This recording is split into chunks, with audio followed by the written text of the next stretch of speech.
work, no rest for the real. Still spine straight, I'm a soldier, no chill. Snakes in the grass, they creep and conceal. 20/30 vision, better sharpen your steel. We won't stop, I won't quit. Stand for the truth, no counterfeit.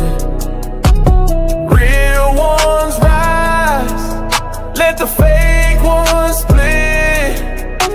Prepare for the lies, let the darkness live. Echoes in the swamp, whispers in the wind. Legacy to build, can't let the devil win. Cash rules the weak, but my soul don't bend. 20/30 knocking, better cleanse that sin. They want us to sleep, but the light stays on. Fake smiles, fake friends, all of them gone. Cages of comfort, we breaking out strong. Roots in the south, but the fight's lifelong. We won't stop, I won't quit. Stand for the truth, no counterfeit. Real ones rise, let the fake ones split. Repent for the lies, let the darkness live. Prepare for the storm, skies turning gray. The wolves in the suit got dues to pay. From the ashes we climb, no time to delay. The real ones prepare for the judgment day. Yeah.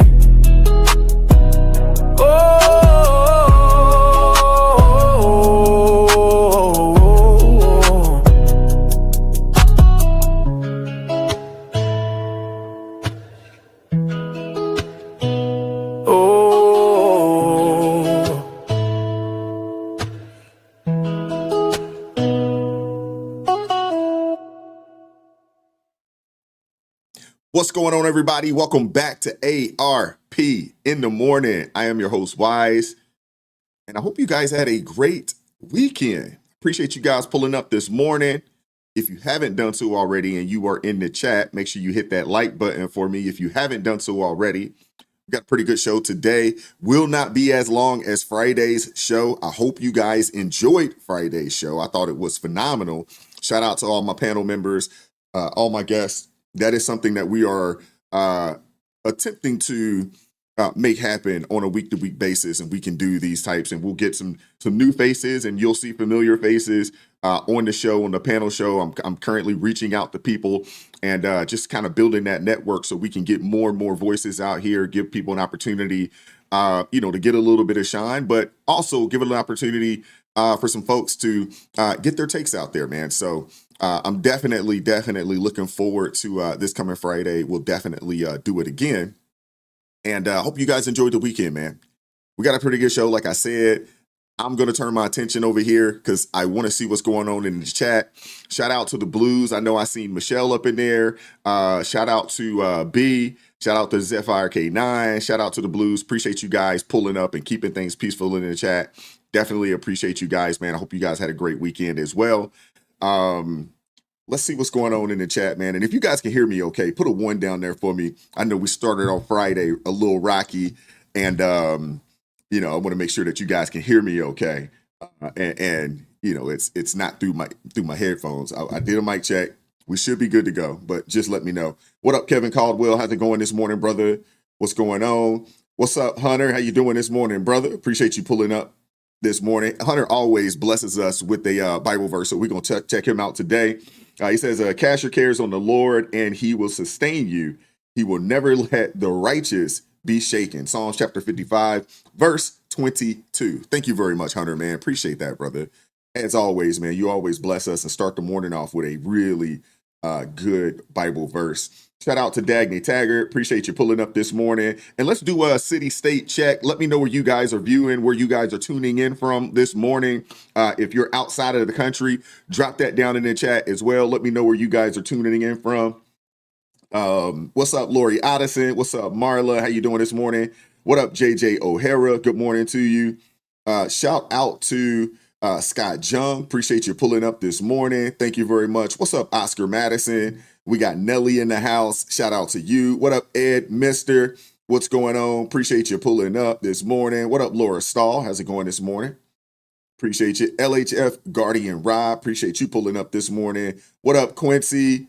My guy Quincy James in the building. Shout out to you. What up, LJ Taylor? Shout out to LJ Taylor joining the ARP family. Thank you very much, sister. Thank you very much. I appreciate you supporting me and supporting this channel. It means a lot. It really does, man. I appreciate you. What up, Sugar Shane? Appreciate you pulling up, man. What's going on with you? Who else we got up in here? Amber Young. Shout out to you. Billy W. Tim Tells Truth.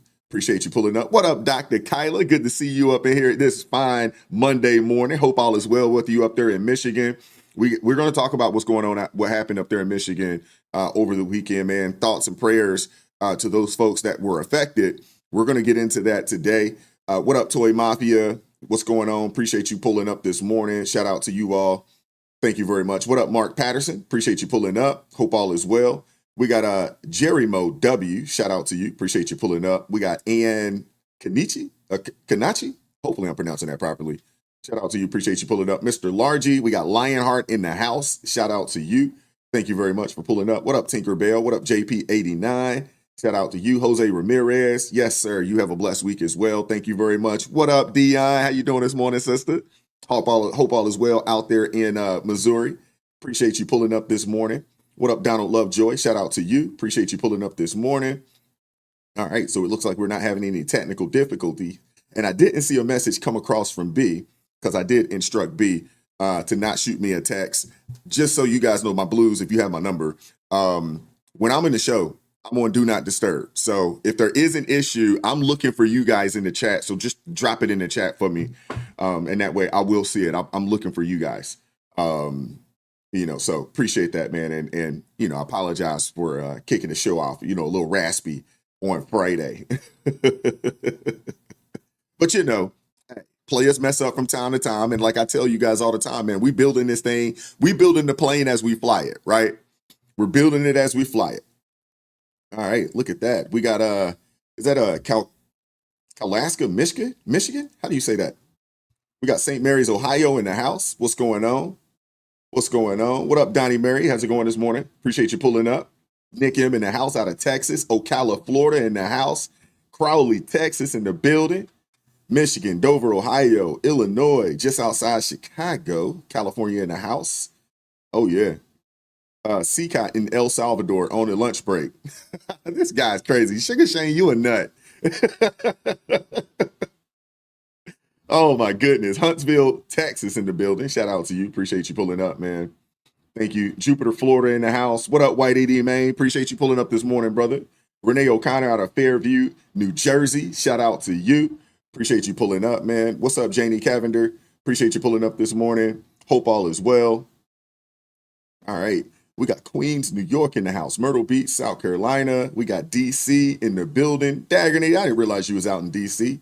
You nearby. St. Lou, the Lou in the house. Oh, yeah. Okay, we got folks from pretty much scattered around the country. What's up, Brandy? How's it going this morning? Brandy says she'd like to see, I'd like to see you with Officer B. Tatum. Hey, man. Hey, I ain't in his league. I'm not in his league, man. I don't even know if he know who I am. I do watch Officer Tatum. I do think he a good dude. I definitely think his heart's in the right place, as well. He's a believer, in the word of God. So I would consider him a brother in Christ. But I've never had a conversation with him. And honestly, that dude is so far out there, man. I'm sure, I'm a blip on the radar, if any. What's going on? Tampa in the building, 100. Oh man, it's going to be smoking out here today. Today, tomorrow, and Wednesday, they're saying it's going to be the hottest days in the summer out here in Maryland. It's going to be nasty out here. And my dog hates the heat.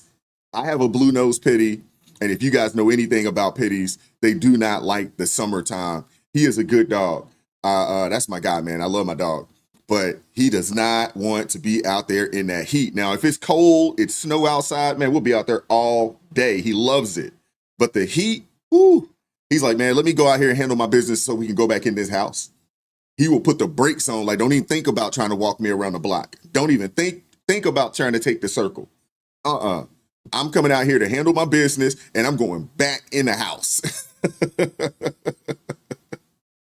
Yeah, that dog, he a mess, man. He is a mess. Charlotte, North Carolina in the house. Phoenix in the house. All right. That's what's up. That is what's up. B says, no, Tatum. Nope. Wise is better. Thank you, B. Thank you, B. I appreciate that. Appreciate that, Quincy. Thank you very much, brother. Thank you very much. Oh, yeah. Oh, Daniel Tiger said I got a cooling shirt for my dog. I'm going to have to look into that. I'm going to have to look into a cooling shirt because I'd like to get him some exercise, but it's just so hot out. And I'm got to tell y'all, my dog is lazy. He sleeps until about 11 o'clock. You know what I'm saying? I'm the first person to get up in the house. Everybody else is knocked out when I get up. Even the dog sleeps till 11:30. And in some cases, he'll sleep till 12 if you let him. That dog lives a great life. Oh, my goodness, he lives a good life. Spoiled as all get out. Goodness gracious. It's spoiled, super spoiled. Yeah, but I appreciate you guys pulling up, man. We're gonna get the show started, man. Dion says, "Wise, is your dog an Eskimo?" Nah, he's a blue nose pitty. He just, if you know anything about pitties, they're known to overheat, so they do not do the heat like that. They're not, warm weather dogs, even though they're short ferret dogs, but they're not, warm weather dogs. They prefer the coolness. They prefer the cold. For sure. Dr. Kyla says her cat wakes her up every day at 5 a.m. Please. I'll go downstairs. He's looking at me like, what you doing up? What's up, Unapologetic One? It's good to see you in the chat this morning. Yeah, Amber Young, she said her pet hates the heat as well. Yeah. Mine, he doesn't like it at all. But I'm telling you, soon as the weather turns, man, we could be outside. We can go on long walks, 2 hours. He loves it. But goodness gracious. Now, Bi, come on now. She said all our fur babies are lazy freeloaders. And really demanding at that. You know what I'm saying? Really demanding.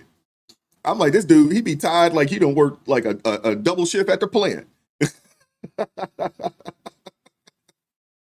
Now, B, I don't know how you can say that you hate the heat where, based on where you live at. It's always smoking down there. It seems like, I'm sure you're dealing with the heat all the time.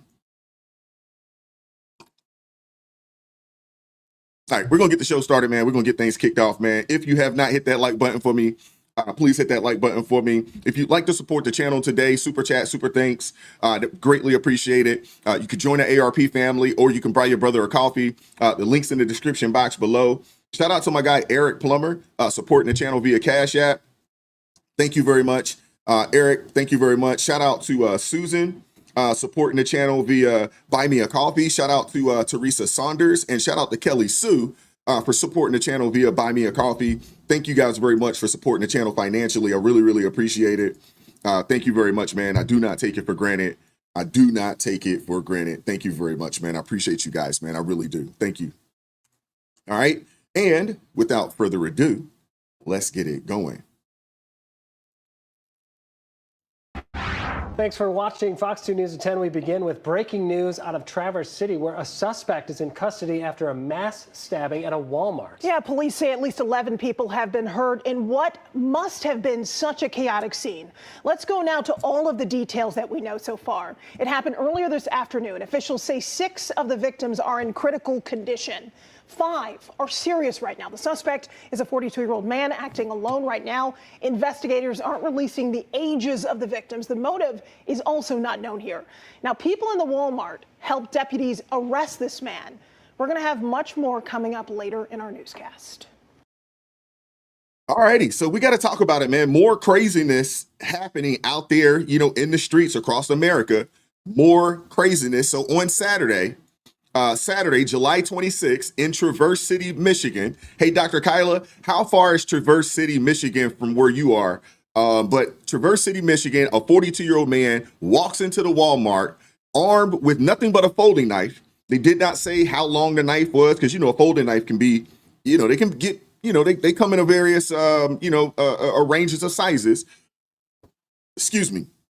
But he walked into the Walmart with a folding knife and stabs 11 people. Stabs 11 people in what authorities are calling just a random attack, a random act of violence.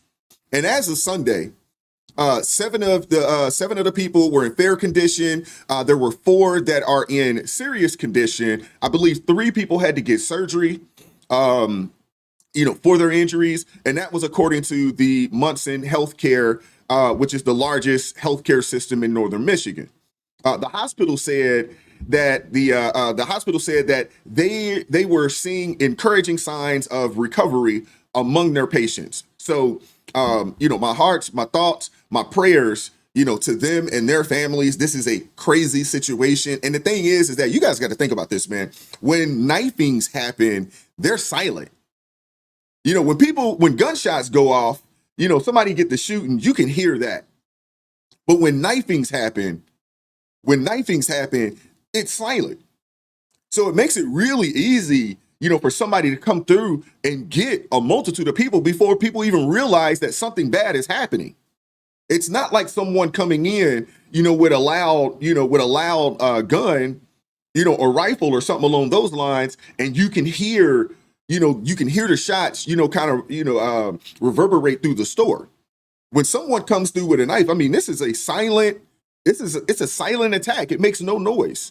And you don't hear anything until, maybe some screams or, until, you start to see, blood, things of that nature. And that's why, in my opinion, I think it's so important that we maintain our Second Amendment rights. We have to have the ability to protect ourselves. But I want to talk about what happened inside the store. So witnesses described a scene that felt like something out of a horror movie. The suspect, acting alone, entered the store and began his attack, leaving a trail of injured people in his wake. Law enforcement responded within minutes. They said that it took law enforcement 3 minutes to get there. Now, I will say this, 3 minutes isn't it's not a bad response time, for a call like this for law enforcement. It's not a bad response time, 3 minutes. But again, when you find yourself in duress and you're calling the police and it's minutes for them to get there, but it's seconds for you to save lives. That's why it is so important that we maintain our ability to protect ourselves, man. Law enforcement responded within 3 minutes, which again, like I said, that's not a bad response time. 3 minutes, they got there. You had the sheriff's deputy taking a man into custody without any injury. And here's something that really stands out in this situation, and the media isn't talking about this. Mainstream media isn't talking about this. Citizens inside the store, they didn't just stand by. You had citizens step up, and it was American citizens. It was good guys, good guy with the gun stepped up and helped to apprehend the suspect. And even, people started treating victims on the spot when this thing went down. I could only imagine if there was no one there with the ability to showcase, or if there was no one there, utilizing their Second Amendment right there. I could only imagine what would have happened. If the brother wouldn't have pulled up, with his legal firearm. I could only imagine how much more damage would have been done. Drop it! Throw the knife that way! Throw it away! Throw it away! Hey, he hasn't dropped it. Put it down! Fuck back. Okay, I'm with you. I don't care. Lay down!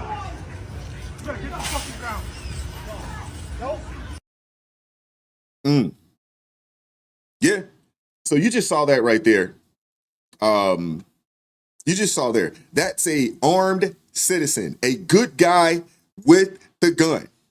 Armed citizen, a good guy with a gun. Derek Perry, step up and step in to help detain the suspect. Yes, a good guy with a gun made all the difference. Made all the difference.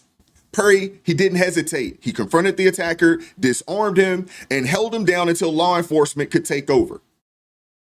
This is why we must protect our Second Amendment rights.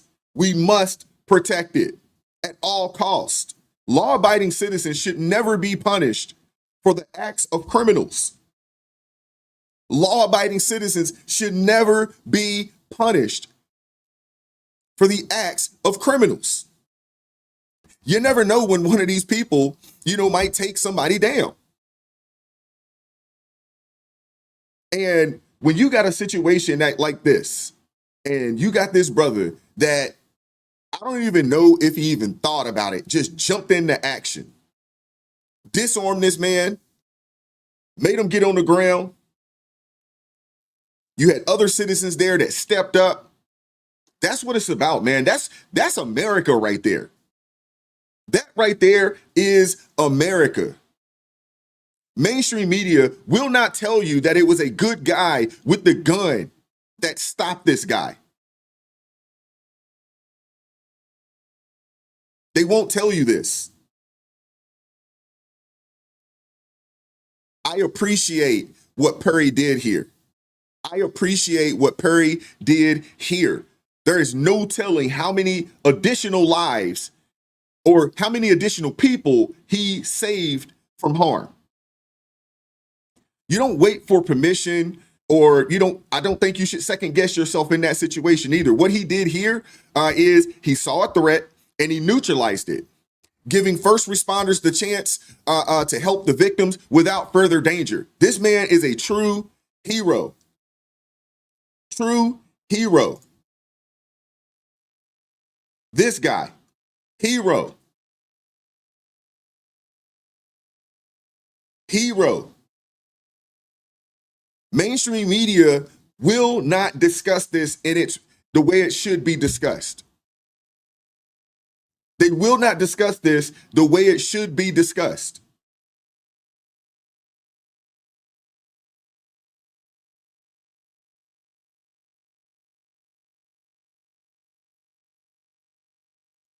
Now, I know a lot of you guys are wondering about the suspect.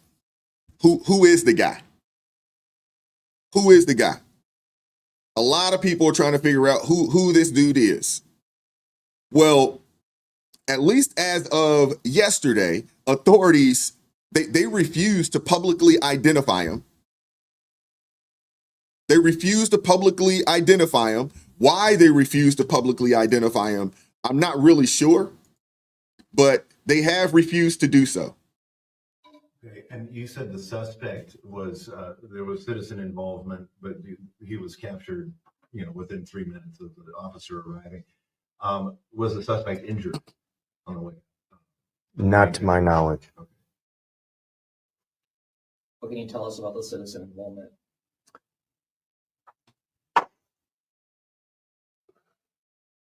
I'd rather get more information on that before I comment. Is there any more information you can give us about the suspect? Was the suspect from the area? Out of the area? It appears he was a Michigan resident. Did you say anything when you were taken into custody? Not that I'm aware of. Do we know when the suspect is expected to be arraigned? No, not at this time. Is the suspect someone you guys are familiar with? No. When you say random, does that mean there's no motive ascertained yet? Based on the information that we have at this time, it appears there were random acts, that there was no, the victims were not predetermined. Again, that's based on the information we have at this time. Is there any indication that this was a mental health situation? I can't comment on that. You said folding knife. Is there any more details on the weapon that you discovered? No, just that it appears to be a standard folding knife style weapon.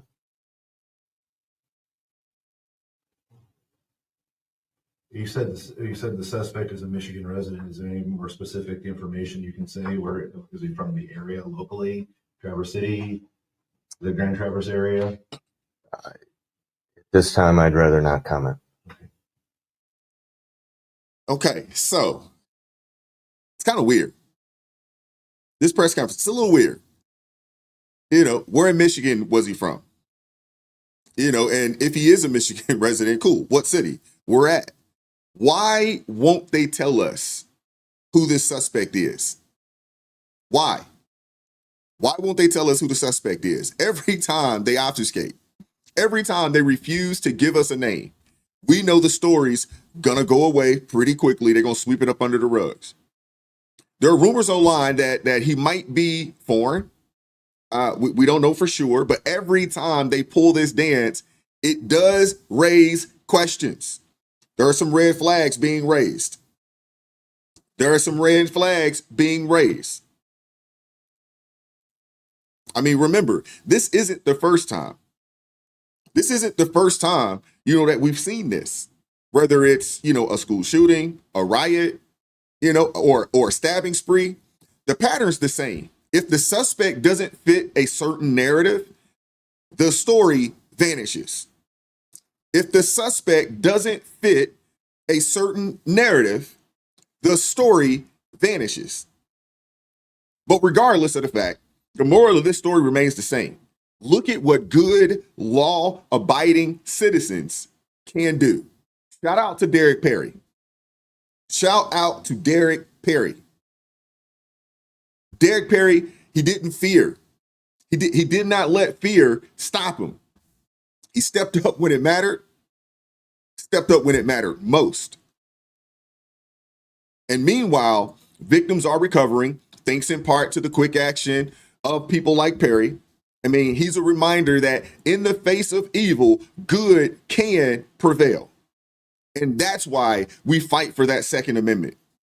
It's not just about guns. It's about the right to defend yourself and others when the system can't respond fast enough. Again, I don't have anything negative to say about the Traverse Police Department's response to this tragedy.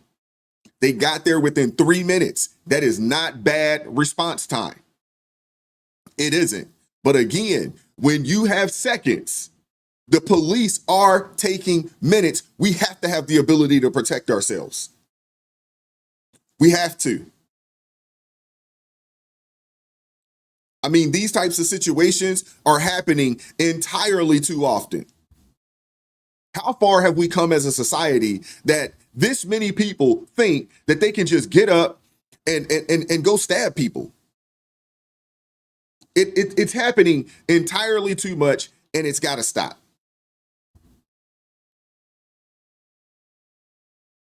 It's happening entirely too much, and it has to stop. And not even as much here, you know, as it does in Europe. Oh man, in Europe, it's even worse. Because when you ban guns, the criminal doesn't just all of a sudden realize, oh, guns are illegal, let me turn mine in as well. No, they don't do that. They don't.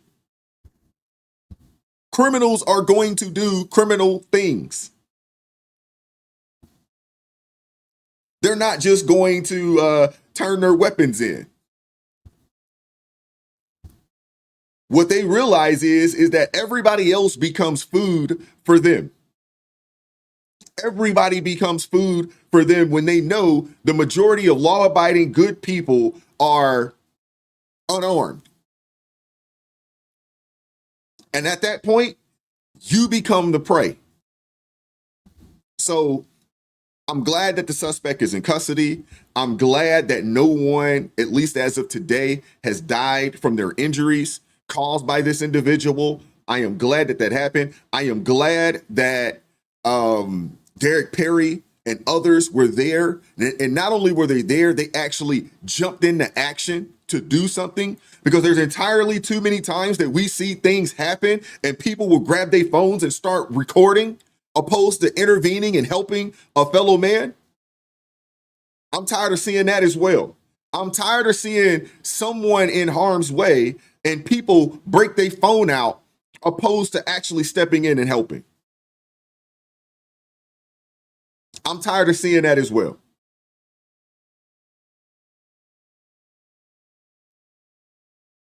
Mike, see, you might want to rethink that, sir. You might want to rethink that. Now, I'm one of those kind of people that, I think about all the time, when I go out of town and I travel and things of that nature. Should I take my weapon with me? I think about it all the time. Should I pack it up and take it with me? It could be a hassle when you get to the airport. It could be, because there's a process that you got to go through. You got to declare it and so forth and so on. In your luggage, there is a process. But I think about it all the time. You know what I'm saying? Because around here, when you have your CCL, so forth and so on. But when you're traveling, a lot of us don't even think about, oh man, should I take my firearm with me when I go? Something to think about, man. It really is. Something to think about. And you're absolutely right, Billy W. You got to do your research. You got to do your due diligence. Now, typically for me, I'm going into southern states that you don't even have to have a license. They're open carry states more times than not. A lot of the places that I end up traveling to. But I'm curious to see if anything will come out in the next coming days. Because if it's radio silence, then I think we can, piece together the answer of who this guy is and what his motive actually was. I'm just saying. All right, we're going to move on. Next up, we got to talk about it, man, because there's bad news for our friends over on the left. And I want to share this with you here. Give me a second. Let me pull this up. This article came out from the Wall Street Times here. It says the Democrat Party hits lowest approval in 30 years, in this poll here. And Wall Street Journal, they just had a poll that came out on Friday. And it just talks about how bad the image of the Democratic Party has deteriorated. And it's really bad for those guys. I'm 100% here for it. I'm not shedding tears for these people at all. It is pretty pretty bad for these folks.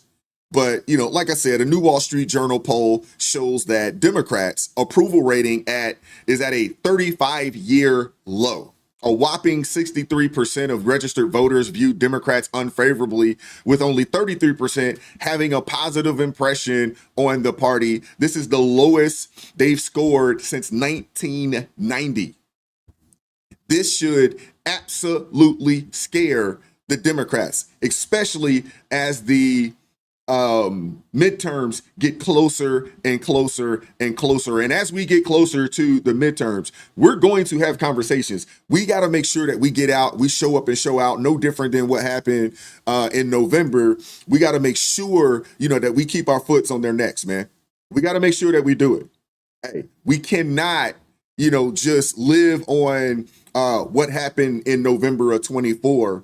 We got to continue to push. We got to continue to push, man. Seriously. We got to do everything that we can to make sure that these people do not get the power that they are dying for. We got to do everything that we can to keep that from happening. 3%. That may be the most important number in our new Wall Street Journal poll, and it's a number that should scare the Democratic Party. That's the share of voters who hold a negative view of the Democratic Party, and it's 30 points higher than the share who have a positive view. This is the worst image rating that Wall Street Journal polling has found in all of our surveys dating to 1990. This is a party that's brand is very tarnished. Donald Trump is underwater by 17 points on how he's been handling tariffs, and yet voters trust the Republican Party on tariffs more than the Democratic Party. It's like this on just about every issue we tested except for one. Democrats hold a lead on health care. Congress is... Alrighty, so not only do Democrats have, have the lowest approval rating, dating back, to 1990, since the Wall Street Journal began tracking this, they're still underwater with the American people on nearly every major issue except one. And to be fair, Republicans aren't doing great either. They're not. Their approval rating sits at, a net -7. But according to the Journal, if congressional elections were held today, 46% of voters would back a Democrat, while 43% would support a Republican, which is well within the margin of error. And here's where it gets interesting. Despite those numbers, voters overwhelmingly prefer the Republican approach to the issues that matter most. On inflation, GOP leads by 10 points. When it comes to immigration, the Republicans are up 17 points. When it comes to handling illegal immigration, it's another 17-point lead. Even on Trump's tariffs, which, respondents disapproved of, by 17 points, Republicans still outscored Democrats on the issue by 7 points. So that right there in itself tells you everything that you need to know. The Democratic brand is in such bad shape, they don't even have the credibility to effectively criticize Trump or the GOP. And until Democrats reconnect with working people, which we know they don't have any interest in doing, but until they do, and until they figure out who they're fighting for and what their economic message actually is, they're going to keep losing ground. They're going to keep losing ground. And here's the kicker. That's not even their only problem. That's not even their only problem. See, we've got this little thing called the internet, and whether they like it or not, the internet never forgets. Late last week, Democrats posted a chart on their official X account. This was their official account. I'm not sure who runs it, but on their official X account, and it backfired big time. Big time. Let me show you. Let me put that down here, because they tried to label, they tried labeling it Trump's America. But the chart shows U.S. grocery prices from 2019 to 2024, which is prior to President Trump getting back in office. But apparently, whoever put this out, they didn't look at it too closely, because if you actually read the data, what you'll see is prices started climbing rapidly during Biden's years in office. We all know this. We all knew this. All of us over here, we knew this already. Just look at October 2019. Prices were relatively low. Then between 2020 and 2021, they start rising. And from there, it's just straight up like a rocket ship. Month after month, prices keep climbing until they finally level off sometime after October of 2024. It's a complete self-own. They exposed themselves. Now, they did take the tweet down, but it's been up. Hey, once you throw it out there on the internet, it's out there. Somebody is going to take a screenshot and share it, and it's gone. There's nothing you can do about it. There's nothing you can do about it.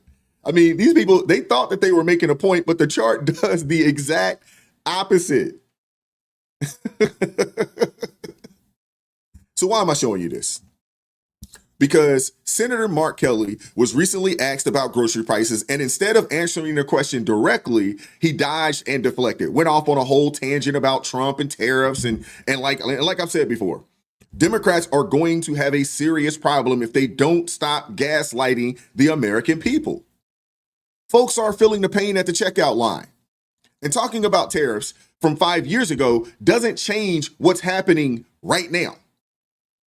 It just doesn't.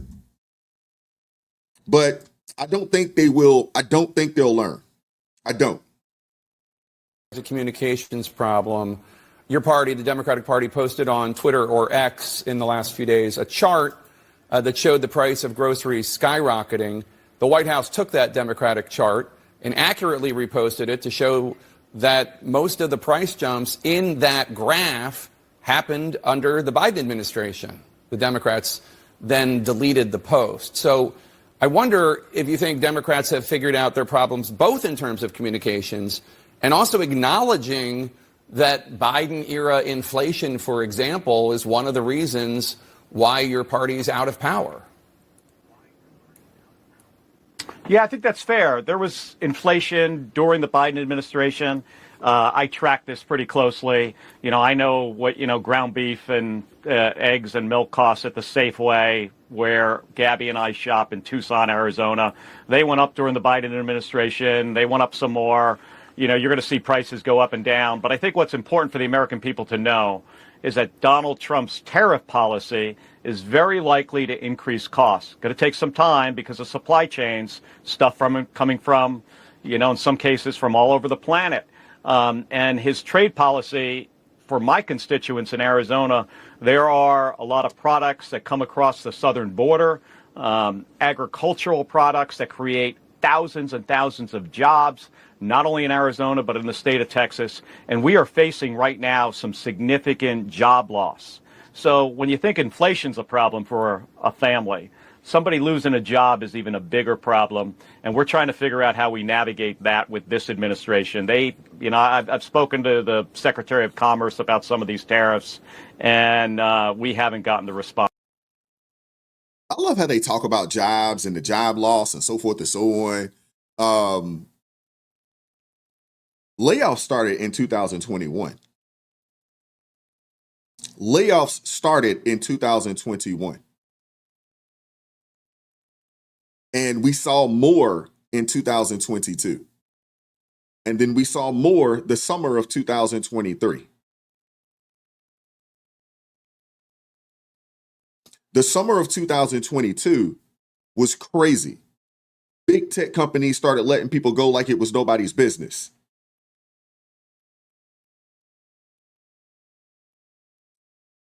Mike C., I agree with you.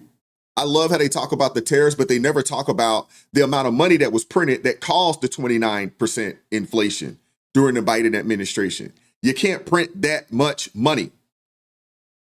That's also a lot of the reasons why we really can't afford to lower the interest rates right now. I know President Trump would like to see the interest rates lowered. I know he would.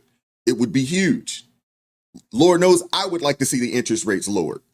But you can't print that type of money and have low interest rates. You just can't do it. At some point, you just have to bite the bullet and say, okay, we got to fix this.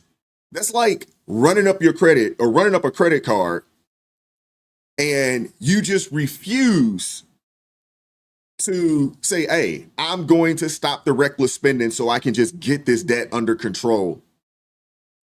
No, you pay the minimum, but yet you keep trying to travel and you keep buying this and you keep buying that. You can't, at some point, you have to just take your medicine. My homeboy we were talking about this over the weekend. We were out playing golf on Saturday and we were having this conversation. And I was talking to him about, hey, I would love to see these interest rates come down. I would love to see these interest rates come down, even if it's just a point or two. I would love it.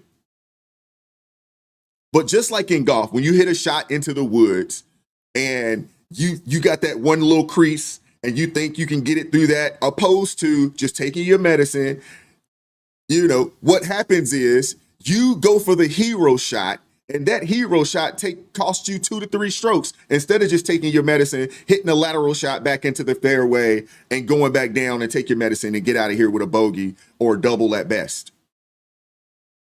We're in that situation right now. We got to take our medicine. We have to. We got to take our medicine. We're there.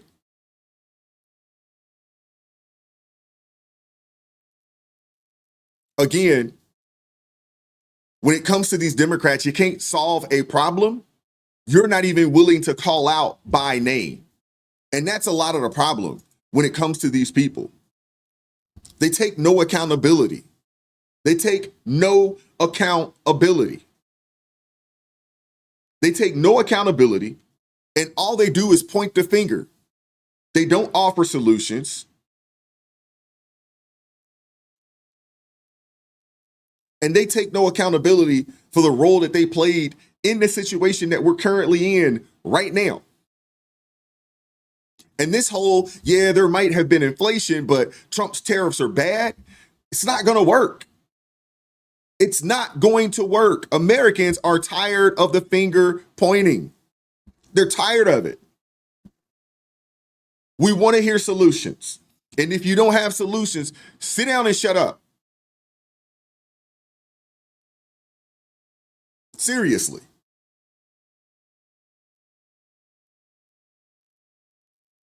Anyway, while the Democrats are out there floundering, Trump's been in Scotland at his Turnberry golf course before a crucial meeting with the EU Commission. You see, there was a crucial deadline looming on tariffs. If a deal hadn't been struck, President Trump was ready to implement a sweeping 30% tariff across the board, but instead of folding, Trump took control. He met with the EU Commissioner, President Ursula von der Leyen. Hopefully I'm pronouncing her last name right. And they began negotiating terms that would bring stability to both sides of the Atlantic. And then yesterday, Trump announced that the United States has reached a trade deal with the European Union that includes a 15% tariff on European goods, including cars. The rate is lower than the 30% rate he previously threatened, but higher than the 10% baseline tariffs the EU was hoping for. And Trump said the 27-member bloc also agreed to purchase $750 billion worth of U.S. energy and invest an additional $600 billion worth of investments into the United States, above current levels. That also goes with the $500 billion investment that Japan had promised to or committed to investing here in the United States. And what's even better is that European markets will now open to American goods with zero tariffs. Because for decades, the U.S. has been footing the bill while other countries reap the rewards. All these people out here talking about our allies, our friends. With friends like these people, with allies like these people, who needs enemies? Your friends shouldn't be robbing you. Your friends won't take advantage of you. Someone that is a true friend, a true ally, wouldn't have been willing to take advantage of you. We don't have friends. We don't have allies. And to be honest with you, we don't really need them. We got to stop with this. I'm tired of hearing people on the mainstream side of things talking about our friends and our allies. These people aren't that. And to be honest with you, we don't need them. We have more aircraft carriers than every other nation combined. How about we focus on us for a little bit? Y'all do y'all over there. You want to do business over here? It's going to cost you. Those days of, folks just coming over here, eating off of us and giving nothing in return, them days are over with, man. Those days are over with. Trump's approach, it's straightforward. It's straightforward. If you want American defense and trade advantages, you must invest in the United States and support our economy. He's reversing the old dynamic where America consumed other countries' goods to help them rebuild. Now it's our turn. Our infrastructure needs help. Our economy needs help. Our industries need rebuilding. And Trump's deals, they're forcing other nations to buy American products and commit to American energy. This is what Trump's America First foreign policy looks like, man. And again, I am tired of hearing people on mainstream media talking about these countries being our friend and our allies. Again, with friends like this, who needs enemies?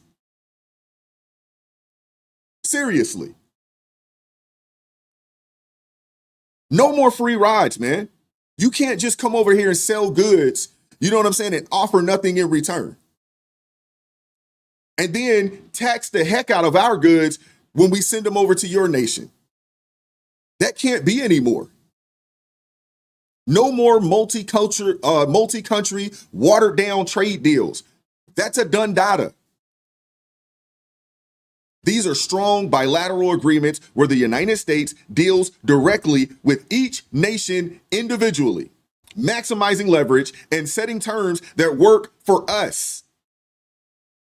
Again, these people, these other nations, they're not friends, they're not our allies, they are associates, and we need to keep them at a distance. We don't need them. We don't need them. If something was to go down, we're not calling on any of these people to come save us, protect us, or do anything for us. We got enough, we spend enough to handle our own business on both coasts. This situation right now, it's about building a network of deals that reinforce American power while forcing other nations to align with our economic interests. And in simple terms, if you want to play in our sandbox, you got to contribute to building it. Simple as that. Hit that like button for me if you haven't done so already. Hit that like button if you haven't done so already. I'm not sure where we are right now. My blues, let me know where we are in the chat with the likes. But hit that like button for me if you haven't done so already.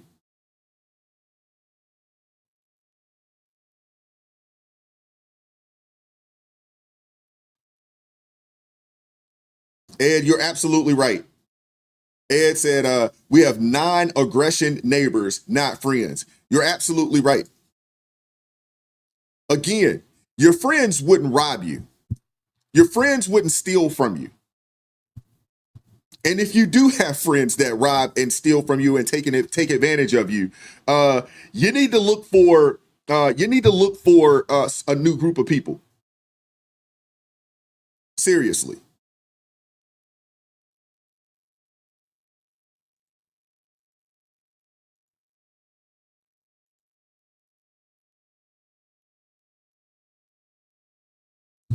And last but not least, I want to get into this story. I don't know if you guys have noticed something that's strange going on with the weather where you're at. Record heat waves, unpredictable storms, weird looking clouds. I don't know. Maybe it's just me. But I just came across this article in Politico that caught my attention. And according to Politico, and let me pull this up for you. I want you guys to see this, while I'm going through this. So as you can see right here, it says researchers quietly planned a test to dim sunlight. They wanted to avoid scaring the public. These people are out here trying to dim sunlight. Can we stop trying to be God? Seriously. Come on now, man. Can we stop that? Last year, a group of researchers out in California, of all places, led by the University of Washington, tried to run a secret test on a machine designed to create clouds that would block the sun's rays. Yes, you heard that right. They're trying to create a machine to block the sun's rays. They were planning a massive solar geoengineering experiment over the ocean in an area about 3,900 square miles wide. That's bigger than Puerto Rico. And here's the wild part. They were doing it off a retired aircraft carrier in Alameda. And they didn't even bother telling local officials about it until the experiment was already underway. City leaders found out 20 minutes in and shut the entire thing down immediately. They were completely blindsided, no notice, no heads up, nothing. Now, why does this matter, you may ask? Dr. Kyla, I have heard that. I have heard that. Why does this matter? Because this is part of a much larger initiative called solar geoengineering. And the goal is to cool the planet by reflecting sunlight away from the earth. We do not need people. Man, this is the kind of stuff, man, where you're just like, what in the world is going on? Seriously. These people want to cool the planet by reflecting sunlight away from the earth. They're trying to be God. Sounds like something out of a sci-fi movie, but it's real. And it's highly controversial. One method involves spraying saltwater aerosols into the sky to make clouds thicker and brighter, so they bounce more sunlight back into space. The stated goal is to fight climate change, but the real issue is this. They're doing it without telling the public. And when you try to mess with the climate in secret, don't be surprised when people start raising eyebrows or screaming conspiracy. According to reports, these researchers were active. They were in active talks with federal agencies like NOAA, and they were hoping to use the U.S. government ships and planes for this test. But after the backlash in Alameda, and with Trump back in office and openly opposing this kind of climate tech, those plans might be dead in the water. Now, here's where it gets even more interesting. The whole project was funded by billionaires like Chris Larson, Rachel Pritzker, and Chris Sacca. They've poured millions into it. And while they claim it's just for research, not full-blown deployment, they admit the scale is so massive, it would be visible from space. And now they're openly saying that they want to avoid scaring the public, but that's the problem. This isn't just an issue in Alameda. A similar project in Sweden got shut down after indigenous communities protested being left out of the conversation. And at the end of the day, this lack of transparency is exactly why people don't trust what's going on right now. If you're doing something big enough to affect climate, we're talking about the sun, the largest star in our solar system. Like, what is going on?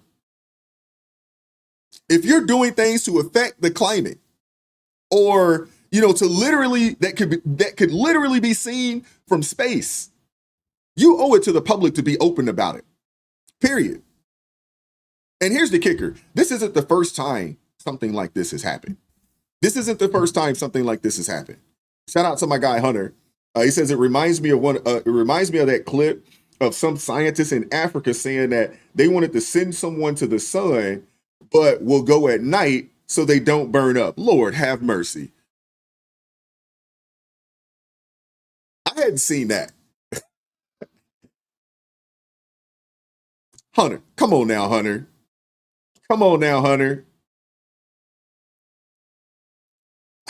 You can't be this dumb. I'm not talking about you, Hunter. I'm talking about the individual that said that they want to send someone to the sun at night. Do you understand how ridiculous that sounds? Golly, man. You can't make this stuff up, man. Hey, Hunter, if you can find that, send that over to me.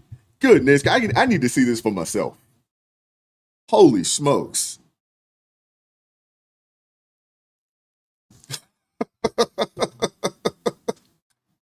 What? Send someone to the sun at night?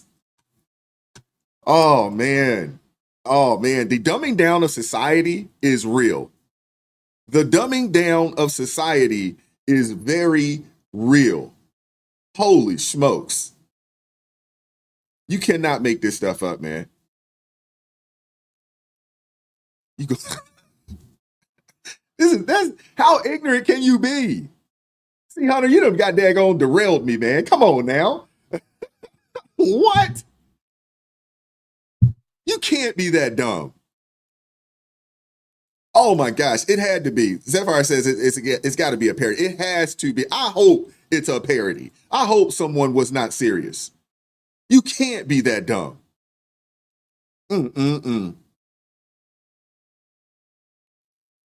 Oh man, but I want you guys to see this clip here, because this whole climate situation, this isn't a first. This isn't a first.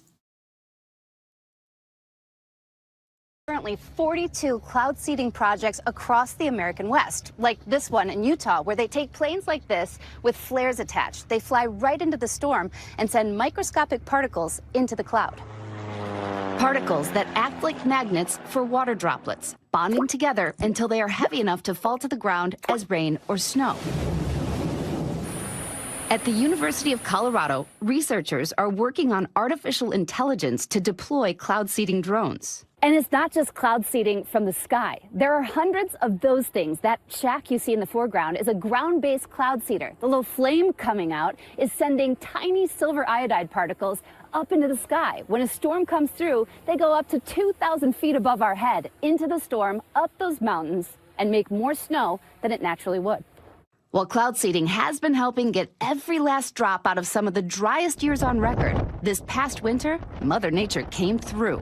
The Southern Rockies, which feed the Colorado River, got more than 4 times their average snow. But experts say it's still not enough. As much as cloud seeding is a boost or a help, it's not a solution. The main solution is conservation. cloud seeding is most successful in wet years, so this was a huge winter for them. They actually stopped early because Mother Nature was giving up so much. Now, studies have shown that the environmental impacts from the silver iodide, on the current scale, there are no impacts to snow or rain, also downstream, so it doesn't impact, the other weather. They do anticipate at least 200 more ground cloud seeders in the future, and the federal government has committed $2.6 million to seeding. Back to you, Gio and Eva. Alrighty, so all of a sudden, these so-called experts are telling us, oh no, cloud seeding is perfectly safe. Now, before, reading about this story and this, I hadn't really heard of cloud seeding, so this is fairly new information to me. Before finding out, like, wait, hold up, what the heck is going on? But hey, they said that cloud seeding is perfectly safe. But we're not manipulating the weather. That's what they said. We're not manipulating the weather, though. But cloud seeding, based off of, I'm not saying I'm a scientist. I'm not some genius. You know what I'm saying? I'm not Einstein. But cloud seeding, by definition, sounds to me like a form of weather modification. That's what it sounds like. Sounds like a form of weather modification. It involves dispersing chemicals like silver iodide in the clouds to force rain or snow. So let's be honest. That's weather manipulation, right? Am I wrong? Is that not weather manipulation? Am I wrong? Am I wrong? If I'm wrong, I'm okay. I'll say I'm wrong. Now they'll say it's just to help with droughts, but how do we really know what the long-term impact is? How do we really know what the long-term impact really is? Is it really about helping, or are they experimenting with something that could alter our climate entirely? And here's the issue. Who's making these decisions? Who's signing off on this? It's certainly not us. Certainly not regular people. Most of us didn't even know it was going on. This situation is backed by billionaires. It's backed by billionaire research and unelected government agencies. And in my opinion, that is a serious problem. Look, I'm not saying the technology isn't fascinating, because it is. I'm not saying the technology isn't fascinating, because it is. But when you're running weather experiments without notifying the very communities you're affecting, in my opinion, it raises red flags. What are you hiding? This kind of science shouldn't be done in secret. It shouldn't be done on the low. It should be open. It should be transparent. shouldn't be funded by elites who think that they know better than the masses. You know, it definitely shouldn't be done without public oversight, because the truth is the consequences of these experiments could be far bigger than anyone is willing to admit. And at the end of the day, it's not just about making it rain. It's about who controls the rain. And if we're not paying attention, we could be handing that control over to a small group of people who don't necessarily have our best interests at heart. I'm really sick and tired of these people trying to play God. I'm not a fan. I'm not a fan of this. You know, from the cloning of animals, you know, to the manipulation of weather. I'm not a fan of these types of people. I'm just not. But I want to hear from you guys in the chat. I want to hear from you guys in the comment section. What are your thoughts on this? This is all I have for you guys today. Goodness gracious, man. I appreciate you guys pulling up, man. What's going on, Maga Tamara? What's going on? Appreciate you pulling up this morning. Man, whew, some scary stuff going on out there, man. Some good things happening, but some scary things going on. You know, when folks can control the weather, I mean, that means that it could be used, you know, as another weapon of war. Imagine being able to control the weather enough that in certain areas, when you think you want to go and take over or something along those lines, you can cause an earthquake, or you can cause a mass tsunami, or you can cause a major hurricane to run through certain parts of the world. You can cause rain that just rains so crazily that it floods the entire town. I mean, just think about the kind of power that you would have if you could control the climate. That's scary, man. That is scary. Now, some people, there are some conspiracy theorists out there that believe that the technology already exists and it's already been used. There's some conspiracy theorists out there that say that it already exists and it's already being used. I'm just saying, some scary stuff, man. Some scary stuff. But Hunter, whoever this individual that said that, hey, we're sending people to the sun at night.